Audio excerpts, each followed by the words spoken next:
Mà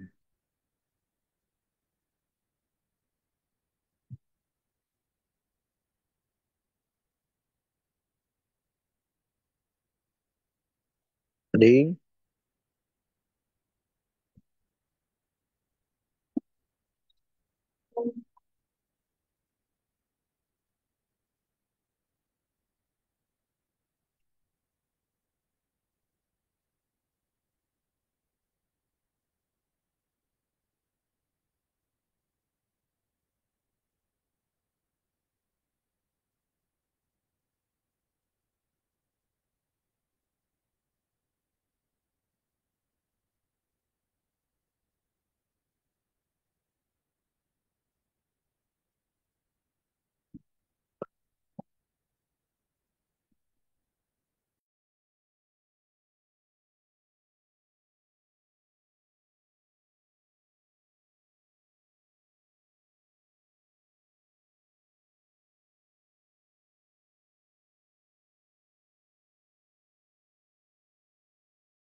Oke, kita mulai saja ya. Oke, siap. Ini pakai akun Zoom-nya siapa, teman-teman? Zoom dari adminnya itu dikasih siapa? Dari Dari mana? kampus. Dari kampusnya kayak. Oh, dari kampusnya langsung ya. Yang ini kan Guinevere. Oke, baik, kita Guinevere sama mulai gua. saja. Bismillahirrahmanirrahim. Alhamdulillah Rabbil Alamin. Salatu wassalam ala nabiyina Muhammadin wa ala alihi wa sahbihi ajmain. Amma ba'd. Alhamdulillahilladzi binikmatihi tatimmus salihat. Alhamdulillah, segala puji bagi Allah Subhanahu wa taala yang menjadikan nikmat hari ini kita bisa bertemu, nikmat iman, nikmat Islam sehingga bisa terwujud kebaikan-kebaikan pada hari ini. Alhamdulillahilladzi ja'ala likulli da'in dawaan wa likulli hammin farajan. Segala puji bagi Allah yang menjadikan bagi setiap penyakit itu ada obatnya. Dan bagi setiap kesusahan itu pasti ada jalan keluarnya. Alhamdulillahilladzi biyadihi mafatihul ghaib wa binurihi tudhi'us samawat. Segala puji bagi Allah yang di tangannya lah berada kunci-kunci perkara yang gaib. Hari ini kita belajar, belum pernah terbayangkan kalau kita bisa belajar dengan cara yang gaib ini. Ya, Allah buka mafatihul ghaib. Allah buka cara-caranya, lalu kemudian ditemukan macam-macam teknologi, ya, tentunya dengan ada kondisi, ya, sehingga kita bisa bertemu, antum di mana, saya di mana, dalam jarak yang sangat jauh, ya, dipertemukan seperti ini. Ini Allah yang buka kunci-kunci perkara yang gaib. Maka kita memohon kepada Allah agar Allah menjadikan Al-Quran ini sebagai cahaya dan petunjuk. Maka kita bersyukur kepada Allah, ya. Alhamdulillahilladzi ja'alal Qur'ana nuran. Allah yang wajib kita puji, yang menjadikan Al-Quran sebagai cahaya. Wadiya'a dan petunjuk. Wahudau dan petunjuk dan rahmat. Warahmatan lil mu'minin dan rahmat bagi orang-orang beriman. Kita juga bersyukur kepada Allah. Allah kasih kita nih nikmat akal. Ya, Alhamdulillahilladzi khalaqal insana fi ahsani taqwim wa karramahu bi ni'matil aql. Nah, Allah kasih kita nikmat sebaik-baik bentuk ini. Ya, bentuk kita ini sebaik-baiknya ini. Nah, simetris antara mata satu yang kiri dengan mata satu yang ada di sebelah kanan ini simetris. Ya, lalu kemudian Allah muliakan kita dengan nikmat berupa nikmat akal. Ya, nikmatil akli, ya, wadini dan nikmat agama. Itu agama ini nikmat sekali ini. Tanpa agama barangkali kita sudah kayak kaum-kaum yang nggak kenal agama sana, ya, nyembah-nyembah pohon, nyembah-nyembah batu, nyembah-nyembah kuburan. Nah, ini dengan nikmat akal, ya. Jadi memahami agama itu harus dengan akal. Tapi akal juga harus dipandu oleh agama. Ya, maka orang beragama kalau nggak punya akal, rufi al qalam. Dia nggak wajib untuk beragama kalau nggak punya akal. Ya, tapi syarat orang beragama harus berakal. Dan akal doang tanpa agama gimana? Maka akan terjadi banyak sekali kerusakan-kerusakan. Ya, baik, kita kenalan dulu ya. Ini sudah hadir semua ya? Apa masih ini? Masih ada yang belum hadir? Ada Suara saya sebagian jelas yang nggak nih izin Ustaz. teman-teman? Suara saya jelas nggak nih? Ustaz, Jelas, jelas, jelas, jelas Ustaz. siapa namanya? Ketua kelasnya siapa namanya? Abrid, Abrid, April. Abrid. Agak kamera boleh dibuka ya? Saya pengen kenalan-kenalan yang sudah hadir. Ini Waduh, semester berapa semua nih? Semester satu ya? iya salah satu. Semester satu. Abrid ya? Asli di mana nih Iya. Mas Abrid? Asli dari Jawa, Jawanya mana? Ini Cilacap. saya juga Jawa nih. Jawa Barat. Jawa Tengah, Jawa Depok. Tengah, Jawa Tengah. Oh, Masya Allah. Ya. Kalau Jawa Tengah ya, Jawa Tengahnya mana ini? Mas Abrid. Di Cilacap, Cilacap. Oh, Cilacap. Yang sudah hadir boleh tulis ini ya, absen di kolom chat coba saya mau panggil-panggil nanti. Lalu sebutkan apa namanya eh, domisili, Wah, masih. nama domisili, apalagi ya, status ya. Oke, sambil saya jelaskan ya. Oke, teman-teman, hari ini adalah pengantar manajemen. Saya nanti akan kasih share untuk RPS-nya. Ini sudah ada 14 orang ya. Kalau di absen ada berapa siswa Mas Abrid yang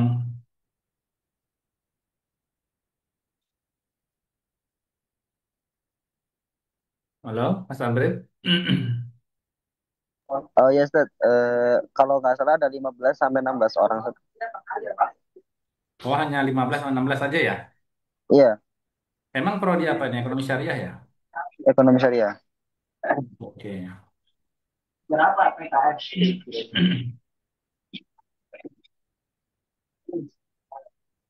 Baik. Saya izin untuk share screen ya. Ya, siap, siap. Per malam. Oh belum dibuka, lupa. Oh, udah. Bisa kali. Bisa kali buat di apa ya? Rahasia pabrik ya. Ada suara masuk dari mana ya?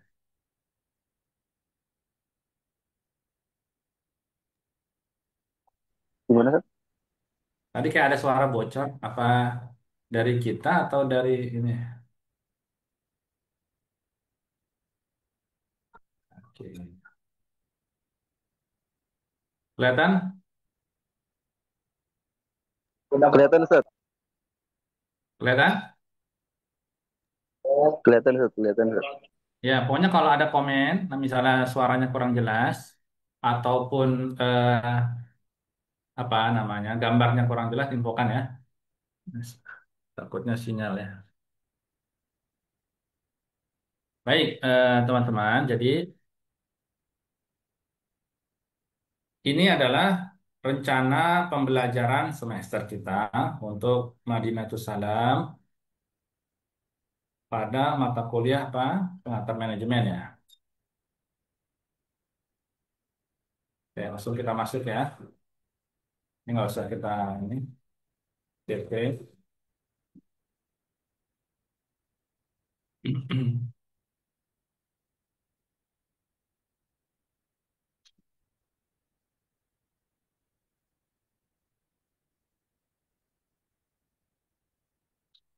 Nah, kita masuk ke yang pertama dulu ini. Jadi nanti yang akan kita kaji, bahan kajian pokok kita adalah perkembangan ilmu manajemen, ya, baik itu perspektif manajemen klasik, baik itu perspektif manajemen perilaku, baik itu perspektif manajemen kuantitatif, teori manajemen kontemporer. Nah, jadi ilmu manajemen. Ini penting sekali. Jangan sampai nanti kita rugi, ya. Tujuannya itu, kenapa ada manajemen? Agar kita tidak rugi, ya. Kan dalam prinsip ekonomi, bagaimana, ya, agar kerugian itu bisa ditekan semaksimal mungkin. Nah, tapi kita harus tahu dulu filosofisnya. Nah, apa? Tapi banyak kok itu ahli-ahli manajemen lalu ngejabat tapi rugi juga. Contoh misalnya Pertamina, ya. Itu Pertamina itu kan kurang monopoli bagaimana coba? Pertamina itu ya teman-teman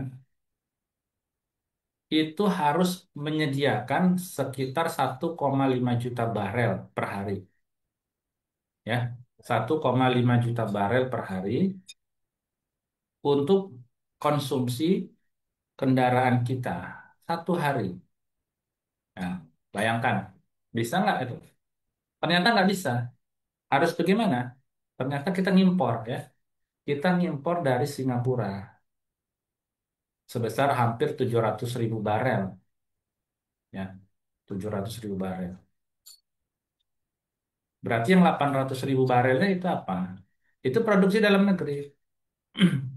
Kenapa Indonesia nggak bisa?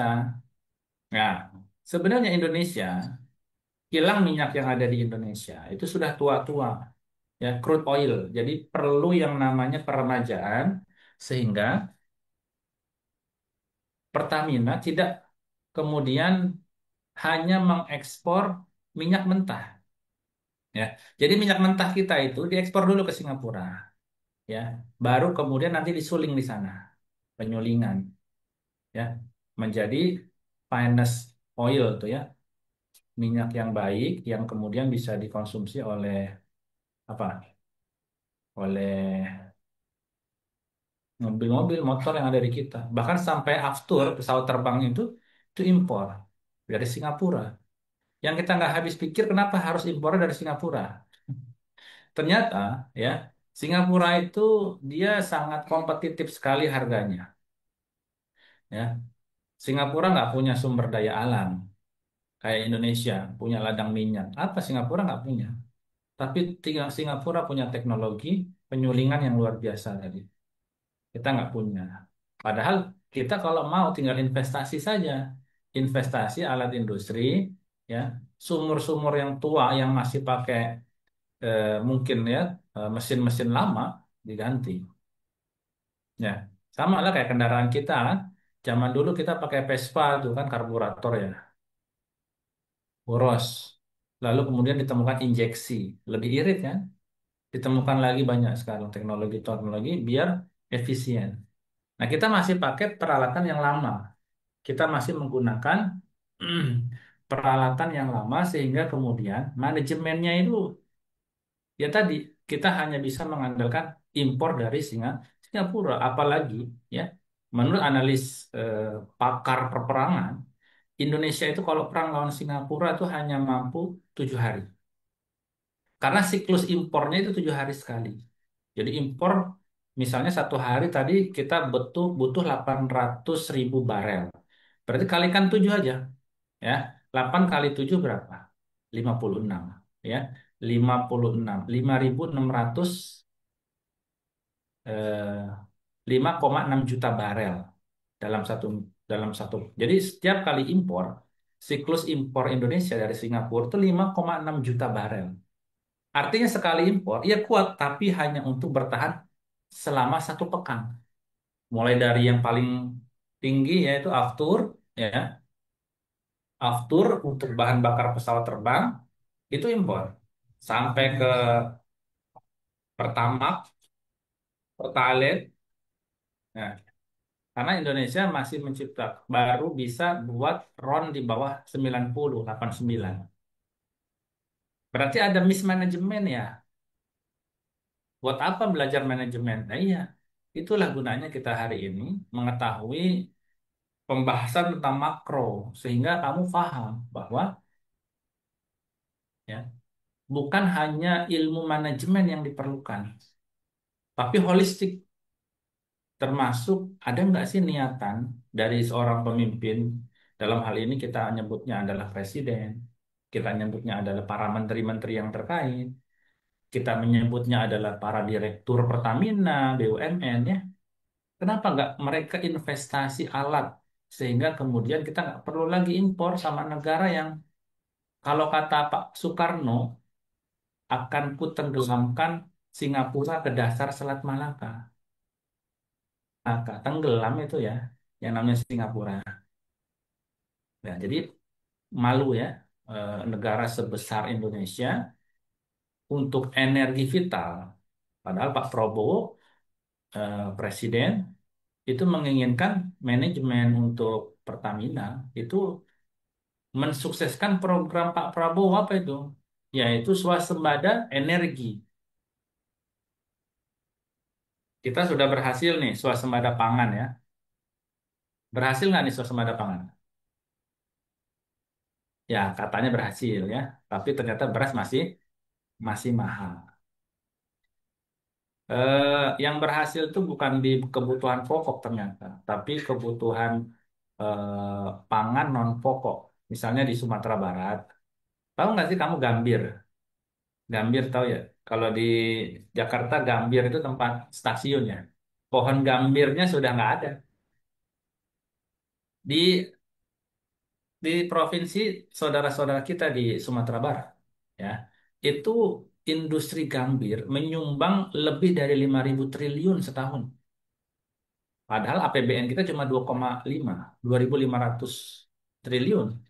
Ya, bayangkan dari satu produk yang namanya gambir itu buat bahan baku skincare itu sekarang.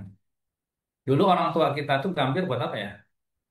Buat kayak nyirih gitu ya, daun sirih campurannya gambir itu nggak laku lagi. Makanya ditebang-tebangin kan di Jakarta kan, dijadiin jalan raya, beton. dijadiin stasiun di Gambir. Gambirnya sendiri di Jakarta sudah nggak ada. Ya. Nah, itu dari satu sisi yaitu namanya komunitas Gambir. Bayangkan kalau misalnya Indonesia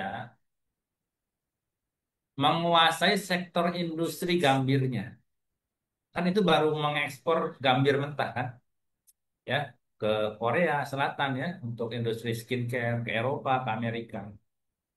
Bayangkan kalau Indonesia menguasai sektor industrinya, gambirnya dari Indonesia, maka pekerja-pekerja skincare-nya juga ya orang-orang Indonesia apa sih yang nggak bisa kita buat ya? Kenapa sih harus? Kenapa kita hanya mengekspor barang? Tapi ya itu pun kalau kita manfaatkan hanya ekspor saja udah langsung dari pohon langsung ekspor. Kan nggak modal apa-apa tuh. Cuman modal kulit manjat pohonnya aja ya. Langsung dikemas, di packing, diekspor. Dikemas, di packing, diekspor. Itu saja kalau maksimal itu 5.000 triliun. Dua kali APBN Indonesia. Jadi saudara-saudara kita itu di Padang, di Sumatera Barat, dari satu komoditas saja sebenarnya ya bisa menjadi provinsi terkaya di Indonesia. Dari satu komoditas yang bernama gambir. Ya. Nah, ini nggak bisa dimanfaatkan. Tidak ada manajemen yang betul-betul eh, apa namanya holistik gitu ya. Karena tadi tidak menguasai makro, maka perlu sekali ini ilmu manajemen. Ya, ahli-ahli banyak tapi nggak menguasai ilmu manajemen. Ya, sehingga apa? Sehingga nggak dimanfaatkan, tidak dimanage, tidak diorganisir. Padahal penting sekali itu ya. Bahkan kejahatan yang terorganisir itu bisa mengalahkan kebenaran yang nggak diorganisir. Manajemen itu harus terorganisir. Nah, jangankan dalam hal kayak Pertamina, kayak ekspor gambir, dalam keluarga kita saja kita perlu ilmu manajemen. Ya, rumah kita kalau tidak ada manajemennya gimana tuh? Ya, ada bapak terserah mau pulang jam berapa saja, ada anak jam berapa saja terserah. Tidak ada manajemennya. Ada ibu catat ke sana nggak pernah dicatat pengeluaran pemasukan jajan sembarangan. Tidak memperhitungkan berapa pemasukan, tidak memperhitungkan berapa pengeluaran dari pemasukan yang ada. Maka apa yang terjadi? Maka yang terjadi adalah kekacauan. Ya, eh, jadi kita akan belajar itu manajemen, teori-teorinya, manajemen klasik, ya. Oke, itu ya perkembangan ilmu manajemen. Jadi kajian pokok kita ini yang nulis apa namanya? Nulis absen baru berapa orang ya? Udah semua nulis absen? Halo? Yang nulis absen sudah semua kah?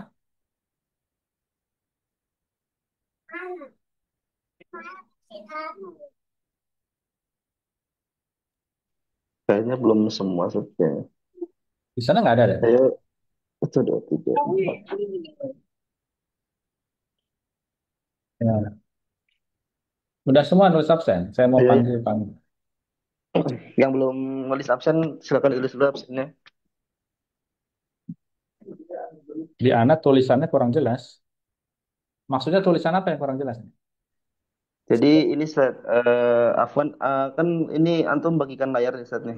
Cuman Oh, kelihatannya kayak kecil gitu set. Soalnya kayak kebagi dua sama facecam antum katanya. oh gitu ya. Iya, Kebagi dua sama. facecam antum kan. Oh Jadi ada itu dua harus. facecam. Oh gitu. Harusnya Oh, gimana harusnya? biar kelihatannya cuma satu aja gitu set. Kalau di saya cuma satu di sini. Oh, di sini. Di sana dua ya. Coba-coba saya stop dulu ya. Oke, saya stop.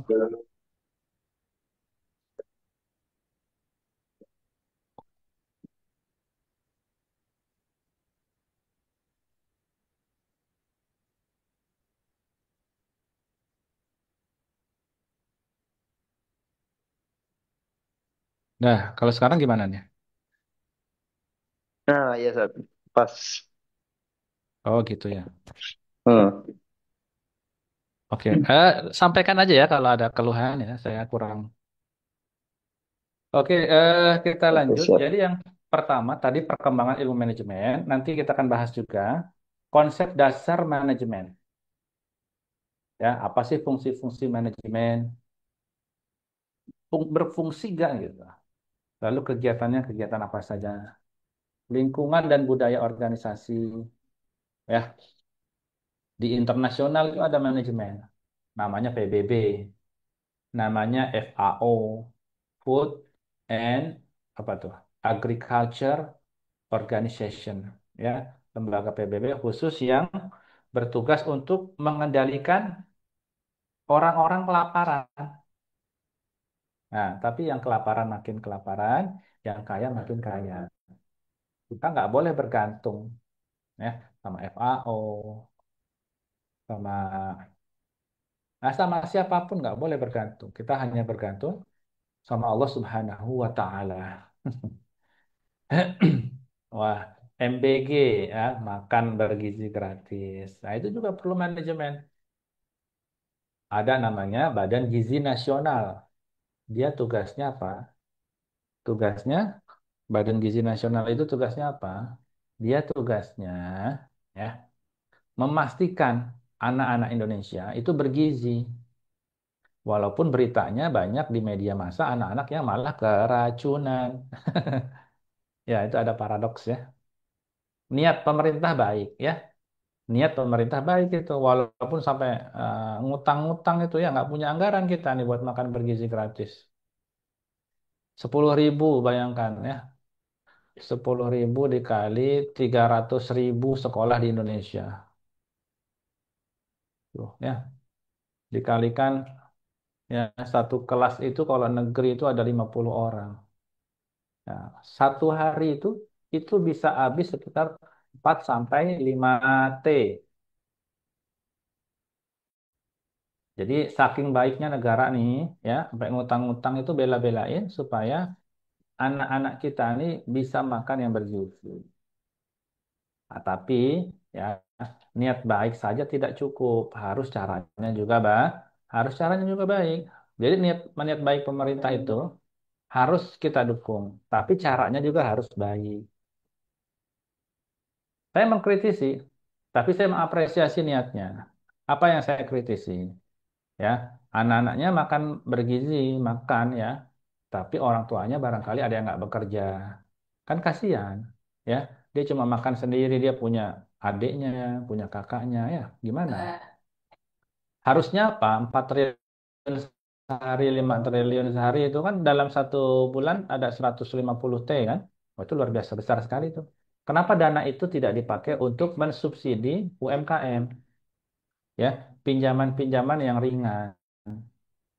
Jadi orang-orang itu dilatih berwirausaha, dibuka lapangan kerja baru. Jadi bapaknya kerja, nggak perlu anaknya dikasih subsidi dari negara buat makan. Cukup orang tuanya nanti yang ngasih, karena orang tuanya bekerja. Kalau orang tuanya bekerja, tinggal nanya sama anaknya, Dek mau makan apa? Ayo Kak kita makan ke pecel lele. Ya, muter itu uangnya ngalir lagi. Adiknya makan, kakaknya makan. Karena tadi, ya, yang disubsidi adalah tepat sasaran, bukan anaknya yang dikasih, anak sekolahnya malah ya banyak yang dibuang-buang karena nggak cocok makanannya kan. Jadi kalau kalau kata eh, Mahfuzot ya, pepatah itu mengatakan at-thariqah ahamu minal maddah. Cara itu harus juga bagus ya. Tidak kalah bagusnya dengan pelajaran itu sendiri dengan tujuan. Jadi thariqah itu cara juga harus lebih bagus daripada yang dituju. Berapa banyak orang niatnya baik, ya kan? Tapi salah. Misalnya, ya, ekstrim nih, agak ekstrim ya. Ada seorang suami istri berantem misalnya, gara-gara urusan ekonomi, ya kan? Lalu kemudian si suami karena nggak bekerja, suruh istrinya minjem, pinjem dulu sana dek ke rumah orang tua kamu. Pulang dia. nggak dapat pinjaman. Akhirnya nggak dapat bang pinjaman.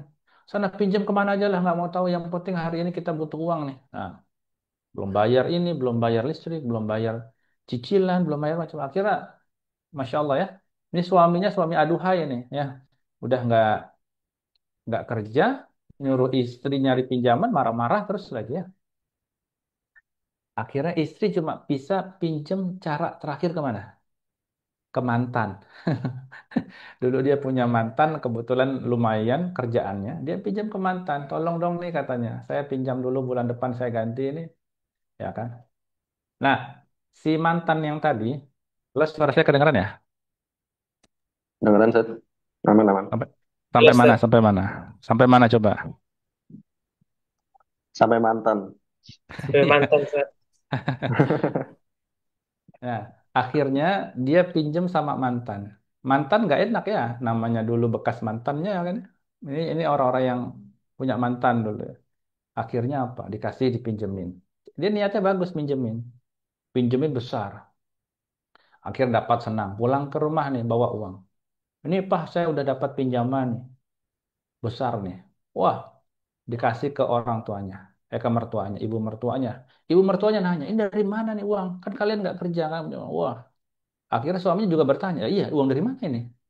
Bingung dia mau jawab salah, nggak jawab salah kan? Akhirnya dia polos jawab, ini dari Mas A. Oh, langsung meledak itu marahnya tuh. Ini kamu masih berhubungan ini ya? Ini kamu masih gini ya? Oh, ya.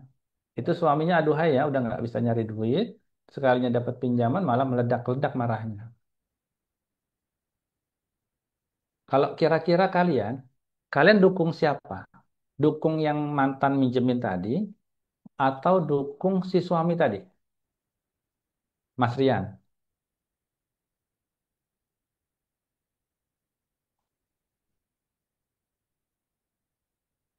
Siapa? Coba yang mau jawab. Dukung yang mana? Dukung si mantan tadi yang minjemin uang atau dukung suami yang marah-marahin istrinya karena masih berhubungan sama mantan tadi? Dukung mantan, Ustadz.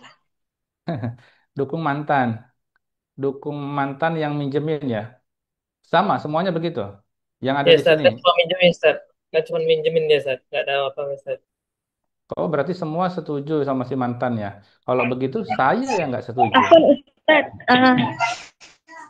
Kalau Gimana, Ana gimana? ini suaminya. Kalau Ah, Ana suaminya. Mendukung suami. mendukung suaminya Mbak Tangko ya. Ya, oke, sekarang kita lihat Ya ya. benar. Caranya, tadi saya sudah bilang ya, at-thariqah ahammu minal maddah. Cara itu harus lebih baik daripada tujuannya. Ya, harusnya sebagai seorang mantan yang tahu bahwa si perempuan sudah punya suami, dia harus pakai cara yang lebih bagus. Nggak sekedar biasa-biasa saja. Ini butuh kecerdasan. Nah, orang yang belajar manajemen, dia akan belajar cerdas. Oh, kalau gitu dia kan ada koperasi kan. Nah, udah nanti saya bilang aja ke si mantan yang perempuan tadi. Kamu nanti minjem ke koperasi saja ya. Saya udah titipin uang ke koperasi. Jadi nanti kamu minjem ke saya, minjem ke koperasi. Nah, coba kalau pakai caranya begitu, pasti aman semuanya kan? Jadi teman-teman, niat bagus itu benar. Nah, jadi saya kurang setuju sama si mantan itu. Walaupun saya juga nggak setuju sama si suami tadi, ya, gitu. Jadi at-thariqah ahammu minal maddah. Cara itu lebih penting daripada pelajaran itu sendiri, tujuan itu sendiri. Ya, di Gontor itu ada tulisannya besar-besar itu. At-thariqah ahammu minal maddah. Oke, sampai sini dulu ada yang mau didiskusikan?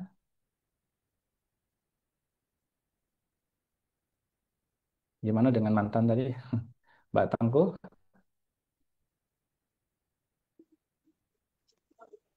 Kalau menurut Ana aja, pendapat dari Ana, mungkin bisa saja kalau yang dari mantannya itu, kalau mau minjemin, tetapi dia tuh bilang ke suaminya. Jadi ada komunikasi lah. Gitu. Jadi biar karena kan suami itu kan kepala rumah tangga ya. Jadi yang memutuskan itu kepala rumah tangga. Cemburu nggak tuh kira-kira? Ini kan suaminya cemburuan.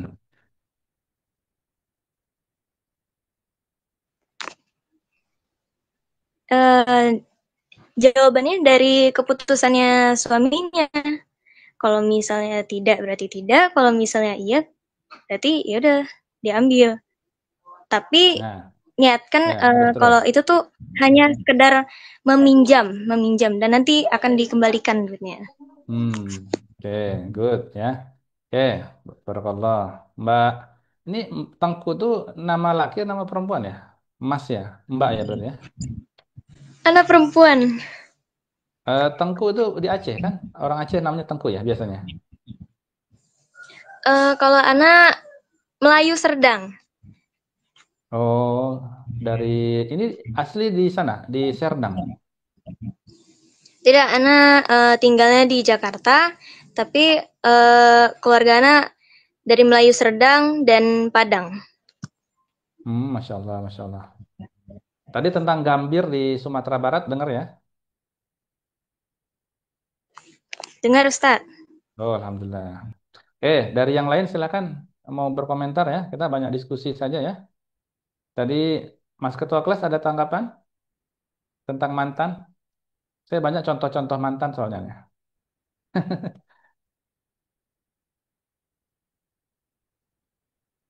Oke, sambil nunggu komentar dari teman-teman, saya lanjut sebentar ya. Jadi hari ini saya kenalkan nih yang akan kita bahas selama ya, insya Allah 1 semester ya. Mudah-mudahan Allah kasih kita umur panjang, kesehatan. Jadi walaupun kita bertemunya secara gaib seperti ini, ya Alhamdulillah ya. Ini caranya Allah ngebuka yang gaib-gaib, mafatihul gaib. Walaupun saya nggak ngeliat nih mukanya kayak apa ya, teman-teman itu. Lagi apa di sana gitu ya. Tapi saya husnuzon ini ya. Barangkali tidak mau sombong ya. Tawaduk tidak mau diperlihatkan jadi mukanya. Ya Masya Allah ya. Saya terakhir kemarin eh, ngajar di Riau. Sekolah Tinggi Ilmu Al-Quran ke Pulau Riau yang ada di Batam. Online juga sama. Sampai sekarang saya nggak pernah ngelihat kampusnya. Jadi Allah bukakan yang goib-goib ya. Akhirnya saya masih belum bisa mencerna nih ya. Kok kita sekarang eh, cara menuntut ilmu kita ini seperti ini saya belum bisa mencerna itu ya. Jadi teknologi sudah mendahului cara kita berpikir. Bahkan kita belum sadar. Ya hari ini kita terkagum-kagum ya. Saya bisa share screen, suara saya, ya semua bisa. Joget-joget TikTok aja bisa nih hari ini joget TikTok, lalu di sana bisa kelihatan tuh joget TikTok. Pilihan ada di tangan kita, ya. Mau joget TikTok atau mau menyebarkan dakwah Islam atau mau menyebarkan kebaikan, itu pilihan aja kita. Jadi teknologi itu ya pisau. Mau dipakai untuk apa nih pisau? Untuk masak maka dia dapat masakan yang enak. Dipakai membunuh ya dia jadi dosa. Nah itu teman-teman nanti yang menggunakan ini ya. Tapi kita syukuri. Oke. Nah yang ke-10. Manajemen juga nanti akan belajar yang namanya motivasi dan kepemimpinan. Hmm, Motivasi, ya penting sekali nih. Ya, bagaimana sih konsep dasar kepemimpinan? Bahwa pemimpin itu harus memotivasi, walaupun dirinya sendiri sedang down, lagi sedih. Ya, saya pernah teringat itu salah satu videonya siapa itu ya pendakwah itu luar biasa itu. Tatajafa junubuhum anil madaji. Wah, ketika pasukan-pasukannya sedang hancur lebur ya karena kasus ya waktu itu ya. Lalu kemudian seorang pemimpin berdiri sambil meneriakkan, mulai hari ini tidak ada lagi waktu tidur. Suruh kencangkan ikat pinggang. Tatajafa junubuhum anil madaji. Langsung bangkit semua. Maka kita lihat bagaimana peran motivasi dan ini ya yang A ya, peran motivasi dan kepemimpinan dalam organisasi dan manajemen. Nah, bayangkan teman-teman, kalau manajemen ini kita pakai untuk dakwah Islam, ya. Tujuan kita ini belajar manajemen, satu saja ya, satu saja tujuan kita nih, membuat ya Islam yang terkotak-kotak. Oh, ana mazhabnya ini, ana mazhabnya B, ana mazhabnya C. Sudah selesai itu urusan perdebatan itu selesai. Dan itu kalaupun mau diperdebatkan itu bukan ranahnya kita. Ya, ranahnya kita ini bukan berdebat. Kita ini mengimplementasikan ilmu. Sholat nih, sudah kita nggak perlu lagi berdebat. Sholatnya digerakin nggak nih telunjuknya atau lurus ya. Maka tujuan kita sholat, mencegah perbuatan keji dan munkar. Tujuan kita apa lagi nanti nih? Gimana caranya masjid yang tadinya cuma satu saf, kita buat manajemen masjid. Lalu kemudian subuhnya itu seperti sholat Jumat. Nah, itu tugas kita, ya. Dan itu produktif. Maka saya nanti ada mata kuliah nih hari Ahad, namanya datafikasi Al-Quran. Ya, jadi kita udah nggak memperdebatkan kualitatifnya, data yang kita perdebatkan. Nah, kita buat manajemen, ya, dari masjid ke masjid. Hari ini kan masalah kita apa? Kita nggak pernah memanajemen masjid kita. Kita nggak pernah mengevaluasi masjid kita. Minimal dari kaitannya dengan manajemen, kita mendata. Sebenarnya siapa sih masjid yang jamaah aktif kita ini siapa? Ada nggak nomor kontaknya? Lalu sekitar masjid ini siapa saja sih? Pernah nggak disurvei? Ya kan? Pernah nggak kalau ada korban bencana? Kita kan sibuk nyurusin orang-orang ayo ke masjid, ayo ke masjid. Orang lapar itu, apa yang pertama kali harus kita sampaikan buat mereka? Makanan. Yang pertama harus kita sampaikan kepada orang yang lapar itu bukan dakwah, tapi makanan. Nah, maka kita data. Masjid itu kita data. Masjid menjadi pusat dari data. Pusat Quran itu di masjid. Ya, kekuatan kita di masjid. Manajemen masjid itu luar biasa. Ya, kalau misalnya kita sudah penuhin perut dia, ya, setiap masjid kemudian ada makanan, ada minuman, ada berbagai macam, ya, keasikan-keasikan, maka orang pasti berbondong-bondong ke masjid. Walaupun misalnya, ya, perlu namanya investasi. Tapi kan daripada dibikin buat bangunan lagi ya, tingkat lagi, ya kan, di AC-in lagi, itu kan semuanya nggak ada gunanya itu, ya. Kalau misalnya jamaahnya nggak ada, ya, ya. Nah, maka masjid harus menjadi agen perubahan di situ. Nanti kita akan buat bagaimana ya masjid yang next level. Nah, itu perlu yang namanya manajemen. Lalu yang ke-11, setelah dimotivasi kepemimpinan, maka perlu namanya pengawasan dan pengendalian organisasi. Kita perlu yang namanya konsep dasar dan fungsi pengawasan. Ya. Coba lihat anak-anak kecil di masjid. Kalau lagi bercanda, ada nggak yang ngawasin itu? Ya. Sehingga apa? Ada pembiaran di situ. Permisif kita dengan anak-anak yang bercanda. Bukan diomelin ya, maksudnya diawasi. Kalau diomelin anak akan trauma, ya, tidak mau lagi ke masjid. Ya namanya anak-anak. Ya anak-anak ya anak-anak. Ya, siapa di antara kita yang anak-anaknya nggak pernah bercanda siapa? Ya, kecuali Nabi Isa kali ya. Kecil langsung bisa dia berbicara. Berkata, aku adalah hamba Allah. Qala inni Abdullah. Ataniyal kitab. Wa ja'alani nabiyya. Nah, itu Nabi Isa. Tapi siapa di antara kita kayak begitu ya? Pasti bercanda. Bahkan sampai sekarang saja, ya, barangkali sholat kita nggak ada bedanya dengan anak-anak yang bercanda itu ya. Hanya saja anak-anak yang bercanda itu dia lebih jujur sama apa yang di kepalanya. Dia gerak-gerak. Kita kalau sholat sama bergerak-gerak dalam pikiran. Baru Allahu Akbar. 50.000 ada di dashboard. Lupa diambil. Waduh, kalau nggak balik lagi bisa hilang. Baru sami Allahu liman hamidah. Oh iya, kunci motor juga ketinggalan. Semua yang lupa ingat semua pas sholat ya. Sama lah ya. Kita juga sama, bercanda. Tapi dalam pikiran kita. Nah, anak-anak lebih jujur sama apa yang dia lakukan. Nah, tidak boleh kita bentak anak-anak kita di masjid sholat gitu ya, nggak boleh. Kadang-kadang DKM itu kan langsung, woi, woi, woi, gitu. Nggak boleh. Ya, nah, Nabi ada anak kecil, sholat, ya, Hasan dan Husain ya, cucunya. Di atas punggungnya Nabi itu Nabi lagi sujud. Lalu Hasan sama Husain main kuda-kudaan. Ya Nabi nggak bergerak dulu sebelum Hasan dan Husain puas main di atas punggungnya Nabi. Setelah kemudian puas, lalu Nabi Allahu Akbar. Ya, Nabi ya begitu saja. Nggak perlu kita omelin, kita dakwahin, apalagi kita kasih ceramah tuh anak-anak kecil nggak masuk itu. Ya, saya suatu ketika masuk ke masjid yang masya Allah ya, itu ada orang buta, ada orang buta lagi sholat, dituntun sama anaknya yang masih kecil. Mungkin anaknya masih umur 8 tahun lah gitu ya. Tapi normal kalau anaknya ya. Itu Masya Allah, saya dalam hati itu membayangkan ya. Kalau seandainya saya ini mata saya nggak, apakah anak saya itu masih mau nuntun gitu. Ya, untuk nuntun ke masjid itu, apakah anak kita ini masih mau nggak nih? Kira-kira nuntun bapaknya yang buta nih ke masjid. Walaupun anak itu di masjidnya bercanda-bercanda itu. Anaknya itu saya perhatikan terus ya. Itu di masjid itu anaknya main bola. Masya Allah ya. Itu main bola di masjid. Terus saya perhatikan ada yang ngomelin tuh DKM.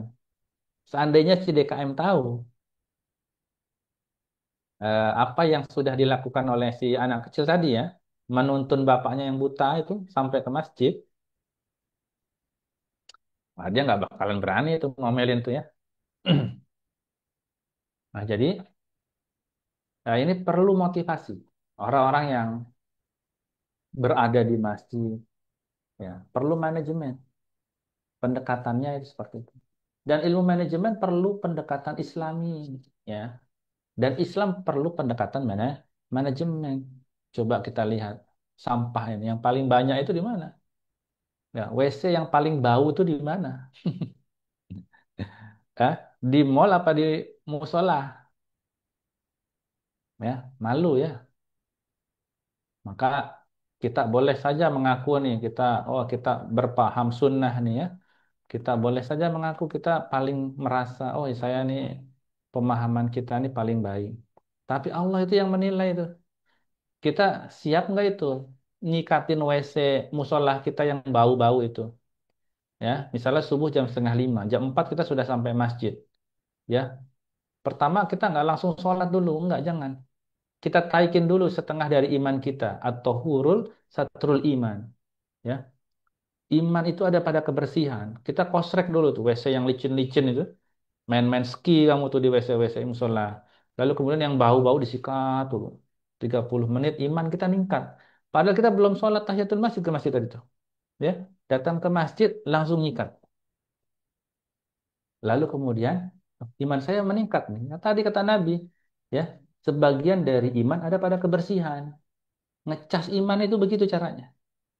Ya, bergerak itu tangan, ya, lalu nyikat masjid. Lalu kemudian setelah selesai siram semuanya.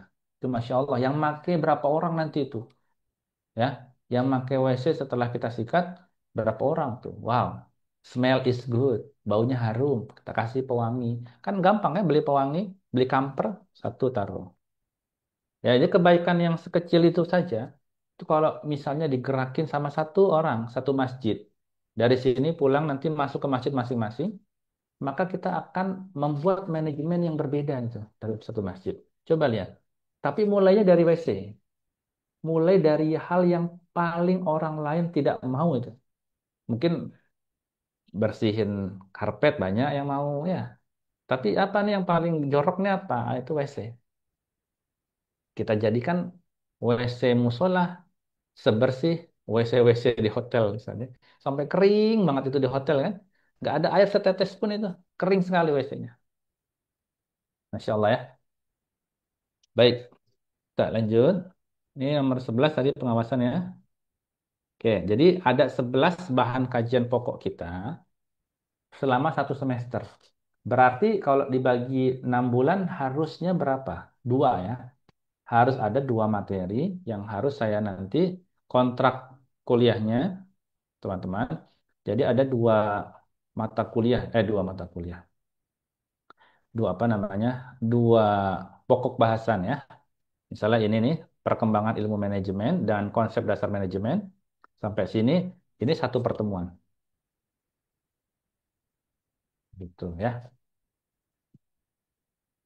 Yaitu tentang yang akan kita bahas selama 1 semester ke depan. Oke, terus pembelajaran kita akan menggunakan metode student center learning. Apa itu student center learning? Jadi mahasiswa nanti yang akan aktif.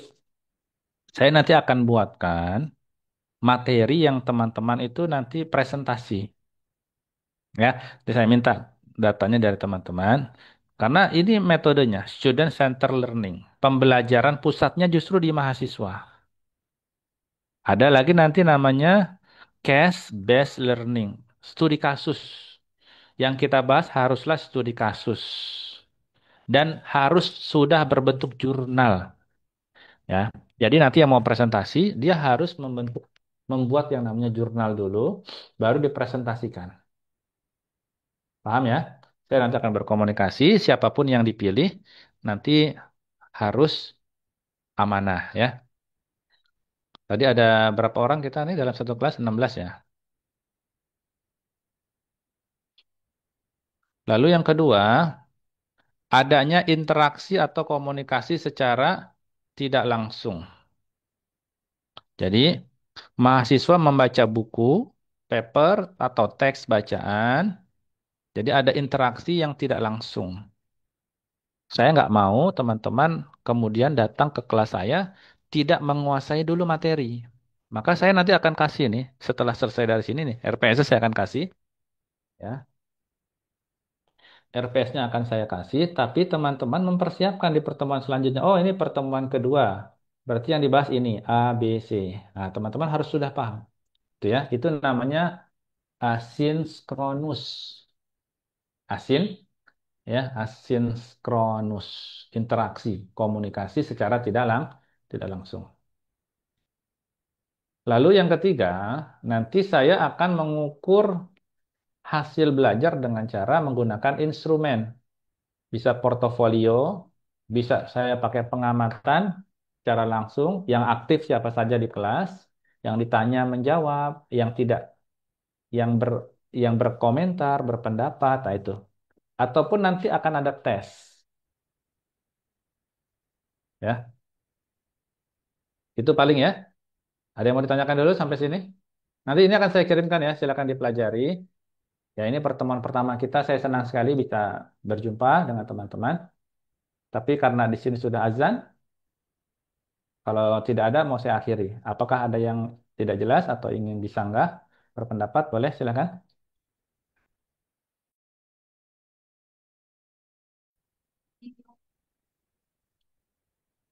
Mbak Tengku, Mas Ketua, Mas Satrio, Mas Aisyah, Mbak Aisyah, jelas ya? Insya Allah, Ustaz. Oke, nanti akan ada tanya jawab, baik ya. Nih ada penilaiannya nih, E, D, C min, C plus, B min, B. Jadi teman-teman nanti langsung di sini ketahuan nilainya. Nggak perlu nunggu semester, teman-teman sudah tahu nilainya. Oh, bisa menjawab sejarah ilmu manajemen. Aisyah. Ah, langsung. Kelihatan ya. Ada rubrik penilaian. Insya Allah ya, saya objektif, jadi apa adanya saja yang saya nilai. Maka kita saling membantu. Jangan sampai mempersulit diri sendiri ya. Nggak aktif, nggak pernah kuliah, nggak pernah mengerjakan tugas. Pengen nilai A. Nah, coba cari cara gimana caranya bisa dapat nilai A begitu ya. Oke, terima kasih sudah cukup ya. Mohon maaf kalau ada kesalahan. Walaupun minkum kita cukupkan dengan doa kafaratul majlis. Subhanakallahumma wa bihamdika. Asyhadu la ilaha illa Asyhadu an anta la ilaha illa anta astaghfiruka astaghfiruka wa wa atubu atubu ilaik. ilaik. Walhamdulillahi rabbil alamin. Assalamualaikum warahmatullahi wabarakatuh. Waalaikumsalam warahmatullahi Waalaikumsalam. wabarakatuh. Syukran, jazakumullah khairan, Ustaz. Ya. Oke. Ngerokok gimana, Bre? Hah? Untuk ngerokok gimana? Halako ya halako. Hah? Sama ngerokok? Ya enggak lah, izin aja kan ada badal. Hah? Kan ada badal. Bukan enggak. Ya, yang hari itu. Kena hari apa aja? Saya sih hari apa ya? Yang Ahad tuh? Udah kurang tahu sih. Kalau kenanya banyak tuh harus rasain. Kalau Yes. kan kena dua bakal Paling paling cuma sekali doang kan masa? Yang subuh tuh. subuh. Iya, habis subuh ada. Sama malam juga ada. Yang malam ini dulu yang Hmm. yang Yang malam mah merojah doang, santri mah gampang. Oke, kita sudahi dulu. Ah,